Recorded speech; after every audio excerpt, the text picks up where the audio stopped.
حضرت عثمان ابن عفان رضی اللہ عنہ کی پیدائش 576 میں مکہ مکرمہ میں ہوئی۔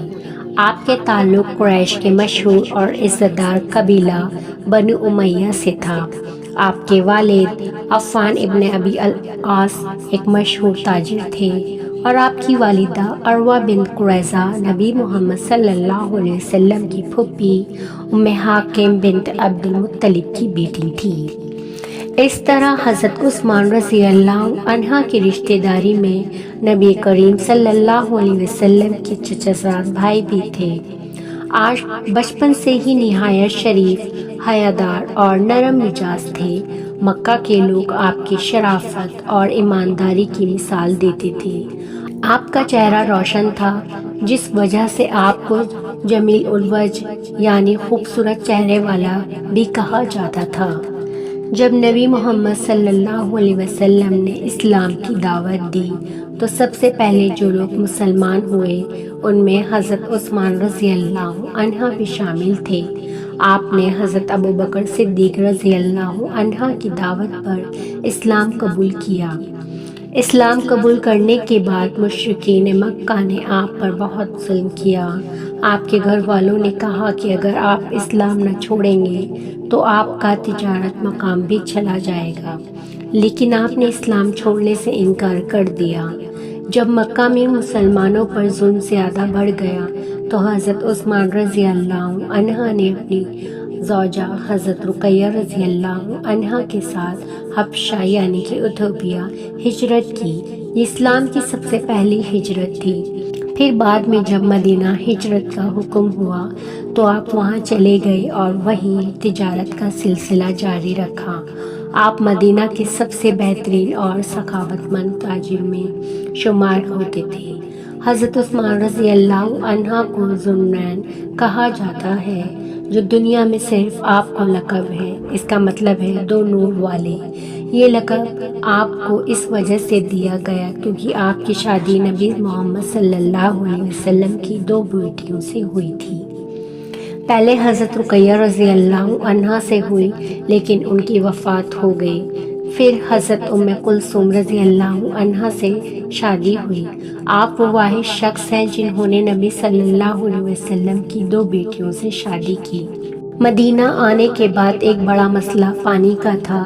ایک یہودی نے ایک کنواں بئر روما اپنے قبضے میں رکھا تھا اور وہ پانی کے لیے زیادہ پیسے لیتا تھا۔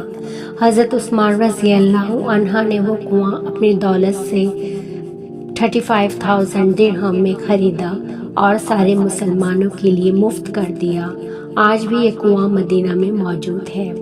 حضرت عمر رضی اللہ عنہ کی شہادت کے بعد 644 میں مسلمانوں نے آپ کو خلیفہ منتخب کیا۔ آپ کا دور 12 سال چلا۔ آپ کے دور خلافت کا عظیم کام قرآن کریم کا جمع کرنا۔ حضرت عثمان رضی اللہ عنہ نے قرآن پاک کے مختلف نسخے اکٹھا کیے اور ایک مستندہ نسخہ تیار کروایا۔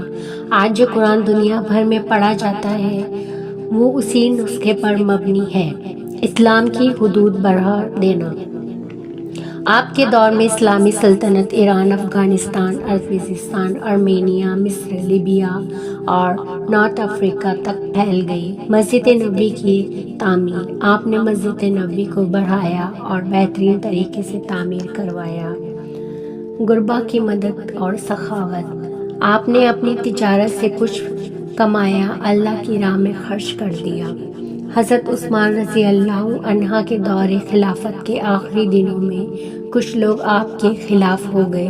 یہ فتنہ عبداللہ ابن سبا نام کی یہودی نے پھیلایا جو اسلامی سلطنت توڑنا چاہتا تھا۔ 656 باغی لوگ مدینہ آئے اور آپ کے گھر کے گھیراؤ کر دیا۔ 40 دن تک آپ کے گھر کا پانی اور راشن بند رہا۔ نبی صلی اللہ علیہ وسلم نے جو دوپٹہ آپ کو دیا تھا آپ نے اسی سے اپنا پیٹ باندھا۔ جب آپ کے قرآن کریم کی تلاوت کر رہے تھے تب باغی لوگ گھر میں گھس آئے۔ حضرت عثمان رضی اللہ عنہ نے فرمایا، تم مجھے کیوں قتل کرنا چاہتے ہو؟ میں مسلمانوں کا خلیفہ ہوں اور میں نے کبھی کسی کا برا نہیں سوچا۔ لیکن باغی لوگ نہیں رکے اور آپ کو قرآن کی تلاوت کرتے وقت شہید کر دیا۔ آپ کا خون اس قرآن کی آیت پر گرا، اللہ تمہیں کافی ہے، سورہ البقرہ 137۔ آپ کی شہادت 18 ذی الحجہ 656 عیسوی کو ہوئی۔ صبر۔ حضرت عثمان رضی اللہ عنہ نے اپنی زندگی کے آخری دنوں میں بھی صبر نہیں چھوڑا۔ حیا۔ آپ دنیا کے سب سے حیادار شخص تھے۔ سخاوت۔ آپ نے جو کچھ کمایا اللہ کی راہ میں دے دیا۔ قرآن کی محبت۔ آپ کی شہادت بھی قرآن کی تلاوت کرتے وقت ہوئی۔